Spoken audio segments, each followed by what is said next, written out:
AC නැද්ද? දාලා තියෙන බලමු. දාලා තියෙන්නේ ඩ්‍රයිවර් පොඩ්ඩක් බලන්න. ඩ්‍රයිවර් එන්න ඕන. කියන්නේ මේ විදිහට යන්න ගියාම අමාරු යනවා දන්නවනේ.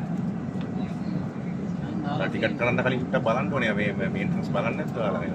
ටිකට් කරන්න කලින් පොඩ්ඩක් ඔයාලා බලන්න නැද්ද මේ කඩන් ගියාට දැන් මේ විදිහට මේ සිටිද්දි යන්න බෑනේ මේක ඉස්සෙල්ලා හදාගන්න. වෙන බස් එකකට දාන්න ඕනේ. මේක වැව්ව ගමන් දොර වැව්ව ගමන් යන්න බෑ අතුරු ඊට පස්සේ. එකපාර පුස්තුවම ගිහලා අමාරු වුණා. අතල්ලන්න දෙයක් නැහැ. ඒකට දැනෙනවා AC තියෙනවා. අතල්ලන්න දෙයක් නැහැ. ඒකට දැනෙන්න ඕනේ AC තියෙනවා. මිනිස්සු ඔක්කොම කම්ප්ලේන් කරනවා පොඩ්ඩක් බලන්න. මිනිස්සු අතත් තිතිය බලනවා. අපි දන්නේ නැහැ නේ බස් එක අපි ළඟ තිබ්බනම් අපි බලලා මේ විදිහට නවත්තනවා. මම දන්නේ නැහැ මම මෙතන කන්නේ කරන්නේ.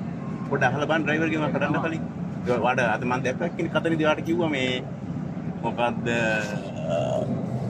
AC එන්නේ නැහැ කියලා.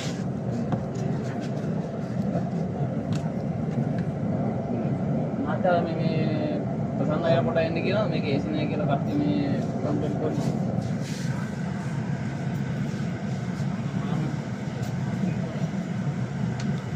මේක තමයි කඩවත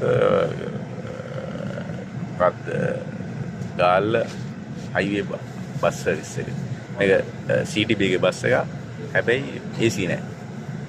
AC නැහැ ගුවම කන්ඩක්ටර් අත තිතිය බලනවා. AC දිනනවා නම් අත තිතිය බලන්න දෙයක් නැහැ නේ. ඒකට දෙන්න එපා. කිසිම මේන්ටනන්ස් එකක් නැහැ. බස් එක සම්පූර්ණම out of service. මොනක තමයි රජයේ දල් වලට වෙන්නේ.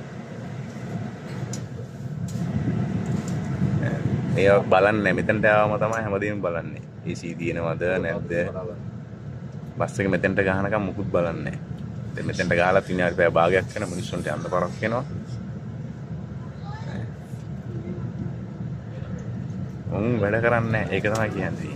උන් වැඩ කරන්නේ නැහැ. කෙලින්ම මේ වැඩ කරන්න තියෙන සයින් කරන්න ඕනේ. මේ ආණ්ඩුවෙන් අපි බලාපොරොත්තු වෙන එක. නැතුව මේ හැමෝටම තෙල් ගා තියාගන්න නෙවෙයි. හරිද?